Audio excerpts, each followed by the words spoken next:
Hello and welcome to The Agenda. I'm Stephen Cole. With COP26 underway in Glasgow, this week we're talking sustainability and finding out what that concept really means for some of the world's biggest and up to now most polluting businesses.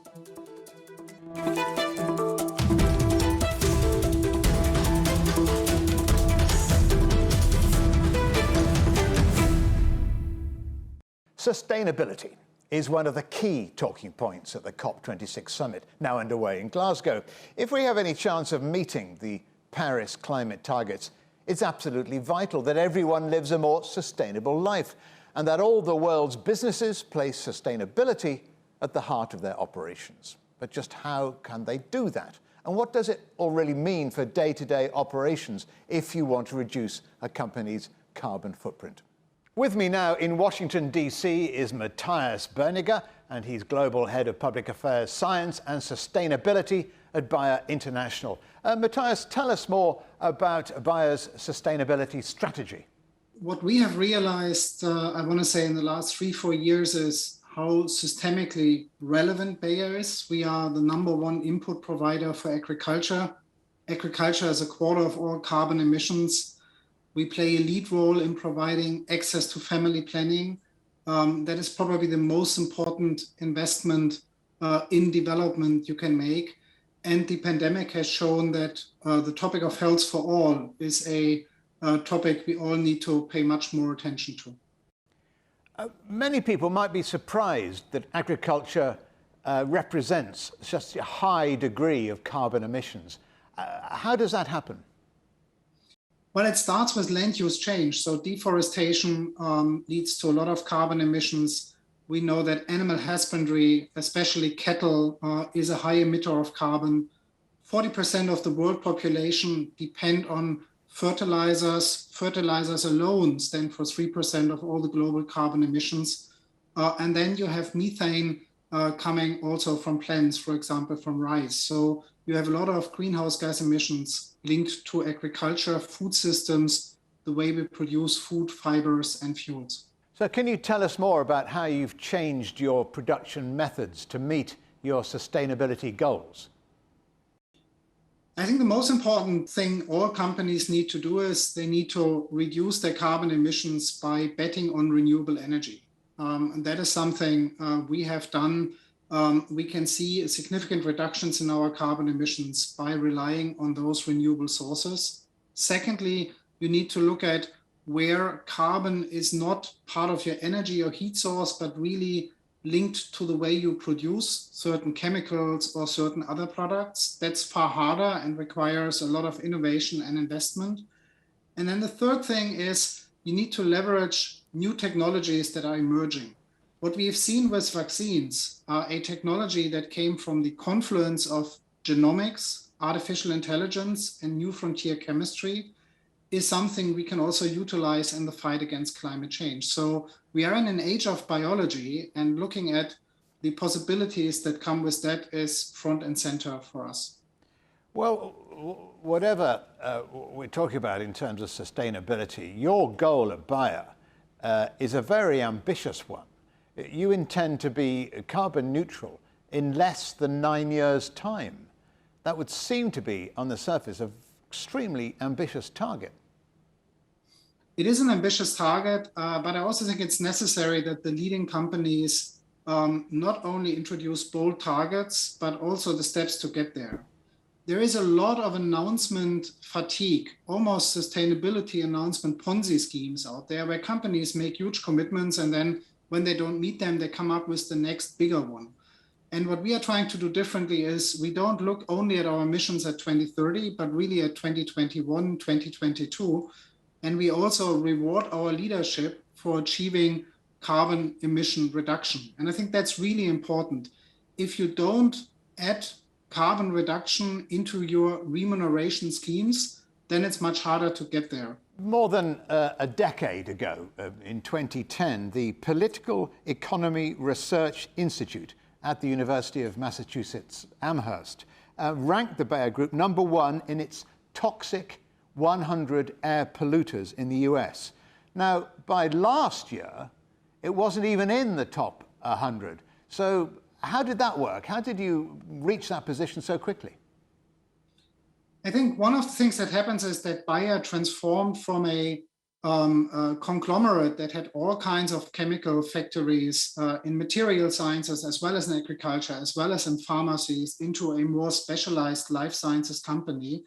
So, Stephen, the really fair comparison would be Bayer and all the spun-off companies. So I've been looking into that as well.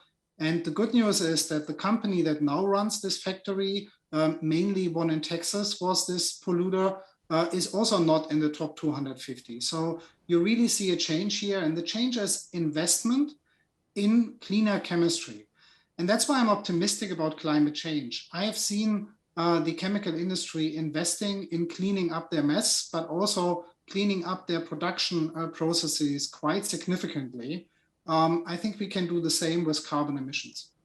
What do you hope from COP26, Matthias? I mean, there will be an enormous number of headlines. There will be a great deal of political hot air. But what about commitments? What about resolutions? What about implementation? I look at 5 C's: coal, cars, chemistry, cattle, and concrete. I want to see actions in all those 5 sectors, and COP needs to stimulate actions in those sectors. Then we have a fair shot on achieving our decarbonization targets as a global community. Matthias Berninger, many thanks to you for joining us on The Agenda. Thanks for having me. Somewhere between 2 and 5% of the world's carbon emissions are currently thought to be down to a single industry: aviation. The pandemic has proved we can live by taking fewer flights, but as restrictions ease, many of us will be heading back onto a plane for work or to go on holiday. So how can that industry improve its carbon footprint?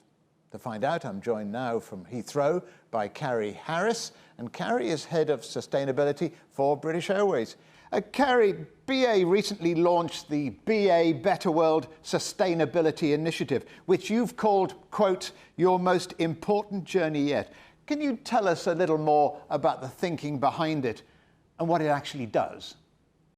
Yeah, so BA Better World is our new sustainability programme, which is really reflecting our commitment to put sustainability right at the very heart of British Airways. We've centred it around 3 kind of core programmes around people, planet, and responsible business. And for our people, that's really about creating a place of work that people can thrive. For the planet, it's about reinvigorating our commitment to net zero CO2 emissions and also reducing our footprint of waste that we produce. And as a responsible business, it's about bringing together everything that we do in British Airways, embedding sustainability in that, and looking at the opportunities of how we can give back to society and the communities where we operate. And what's your view at BA about the carbon footprint you leave behind every time a plane takes off? So we have been very active in tackling our impact on climate and helping move the whole of the aviation industry to face up to the reality that we have to decarbonise urgently. We have been really taking action on this for over 20 years now. We were the first airline to report our carbon emissions back in 1992. We were the first to take part voluntarily in emissions trading, and we were the first to commit to net zero CO2 emissions as part of our group, IAG. But what we see now is an opportunity to move beyond that, to look at our whole sustainability vision and to look at short, medium and long-term initiatives to get us to net zero CO2 emissions, but also to look at the other social and economic benefits that we can deliver. Carrie, some would argue that the only way to make the aviation industry carbon neutral is for people to stop flying altogether, or at the very least fly a lot less than we were certainly used to pre-pandemic. How would BA respond to that? So, yeah, that is a challenge that is sometimes levelled at the industry. And what we're doing is trying to look more proactively at what the solutions can be in the short, medium and long term, as I said. So for the short term, for example, we're already buying aircraft now that are up to 40% more fuel efficient than the aircraft that they replace. And we're also making sure that where we can, all of our operation is already using renewable electricity. So for example, when we plug our aircraft in on the ground at our main bases, they are plugged into renewable electricity powered by wind. And we have electric pushback tugs, so we're basically trying to minimize the emissions from our operation now. We've also made a kind of voluntary action so that on our UK domestic flights, for example, we already offset all the residual emissions after carbon pricing to make sure that they're already carbon neutral. And then in the medium to longer term, we're looking more at the technological solutions that can help aviation decarbonise. And really excitingly, this year, we've actually just put in our kind of first flight of sustainable aviation fuel, which we flew a few weeks ago. And we've also made a commitment to purchase a huge volume of sustainable aviation fuel. This is fuel that is made from carbon that's essentially recycled from different waste. Where is the pressure, Carrie, coming from for BA to become carbon neutral? Is it from customers? Is it from the government? Is it coming from the industry? Where is it coming from, the pressure? It's really coming from all of those areas. And so for us, it just, first of all, it's the right thing to do. You know, we have a planet that we need to respect the capacity that it has to sustain us. And so we've really adopted the planet as one of our key stakeholders, amongst the others that you've mentioned, you know, our customers, our investors, our regulators, and the people that work for British Airways. So it's all of those pressures that are driving the change. And I think, you know, this isn't something that's new to us. As I said, we've had a long-term programme of commitment to sustainability. But BA Better World is about kind of reinvigorating that and putting it right at the heart of our business model. And you say you've been aware of the sustainability issue since the 90s. So what progress have you made since then in reducing your footprint? Yeah, so our carbon emissions and our emissions per passenger have reduced significantly. From 2005 to 2019, we've seen almost 25% reduction in the carbon intensity per passenger kilometre of people travelling on our aircraft. And that's really by investing in new, more efficient aircraft.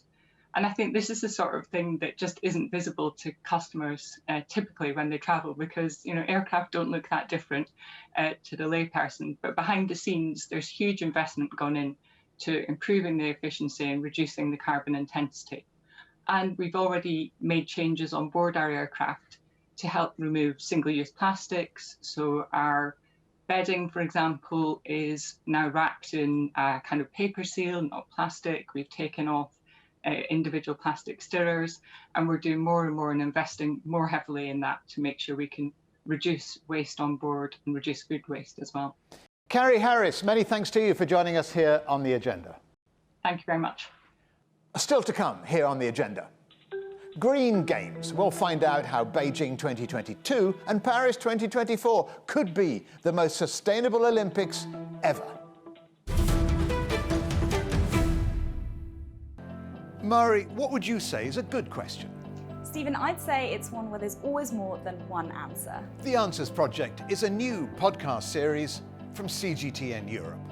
With me, Stephen Cole. And me, Mari Beveridge. In each episode, we'll take a complex question. And with the help of some of the world's foremost experts, shine light on some of the answers. So join us for The Answers Project. Available wherever you get your podcasts.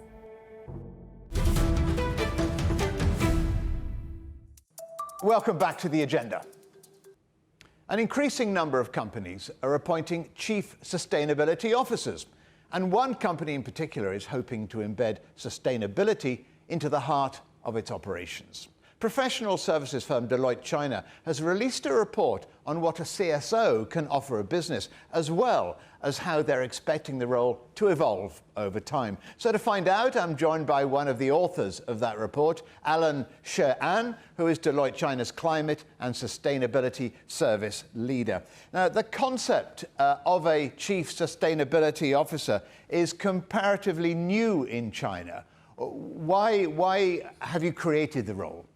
I agree that this concept is relatively new in China, but actually all over the world, this is not a new one. Well, we can see that more and more big companies, especially the financial institutions, they are appointing their management as a CSO. I think under some situations, the CSO is very important for the organizations. First is the expectation of the external shareholders. If the expectation is very high, the current governance structure, the management structure cannot meet that expectation. So the organization may need the CSO to play such kind of role to coordinate internally and externally. And the other reason is that the fast changing external regulations. All over the world, including in China, we can see more and more new regulations announced. Is this only for Chinese companies doing business in China, or is it for businesses externally as well? Yeah, under current climate change topic, no one can stay alone. So any company, even their business is only in China, I think due to the supply chain, due to their customer expectation, they need to play all over the world. So this is not a topic for the multinational company. Are Chinese companies, do you think, performing well in their sustainable development? Let's call it that. I can say the situation is quite complicated. China is a big country, and a lot of companies are in different stages. I can say that for more mature and bigger company, they are more focusing on the improvement of the social responsibility, their climate change KPI. But for the smaller company, maybe their focus is the how to survive, how to gain more money. So right. But it's that balance, isn't it, for the companies, because they've got responsibilities to shareholders. They've got their accounts, but they need to make money, but they also need to be sustainable. So that's a hard balance, isn't it? Yeah, I think this is a very interesting balance between the short-term and the long-term interests. But fortunately, we can see that more and more companies, especially their stakeholders, their board, are more interested in the long-term sustainable development, especially under the current climate change situation. I mean, you're sustainability and climate leader for Deloitte, which is largely an accountancy firm. So how can you make Deloitte more sustainable? Does that mean just use less paper? It's part of that. I can say it's quite a complicated one for Deloitte. We are a big organization. And so globally and in China, we announced our ambitious goal for the climate change. Actually, we will achieve our net zero by 2030.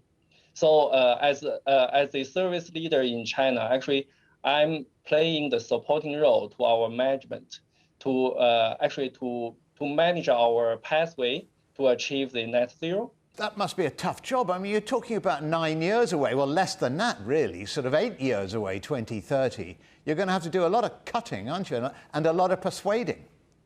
I think there's a lot of incentives for us to do such kind of transformation. Under the current COVID-19 situation, the travel is very, very difficult. But at the same time, we need to serve our client well. So such kind of transformation can save cost and protect our people.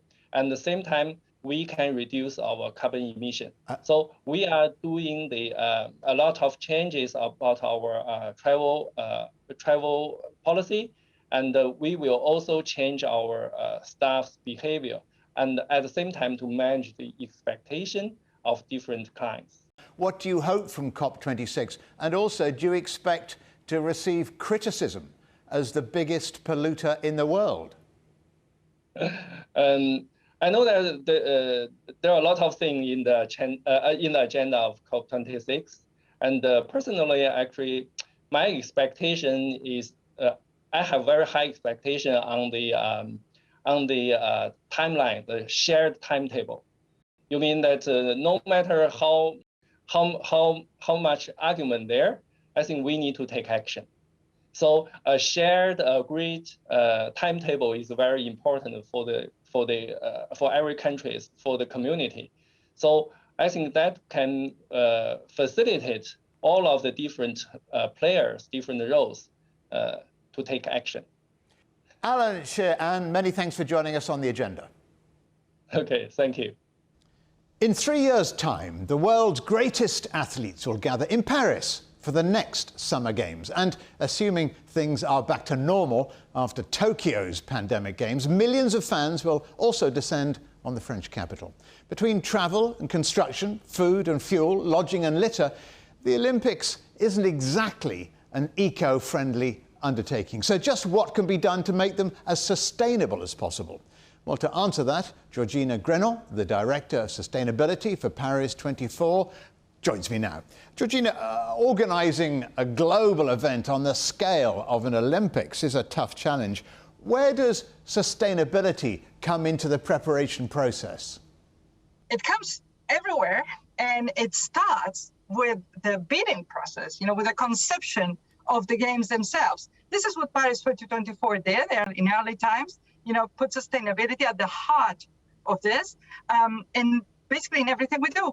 So setting for ourselves ambitions in terms of climate, with the games that are going to be more than neutral in terms of climate. We have 100% renewable electricity for all our needs. We have sustainable constructions, sustainable food. So everything we do, we are putting sustainability behind. And what have you learned, Georgina, from Tokyo in terms of sustainability?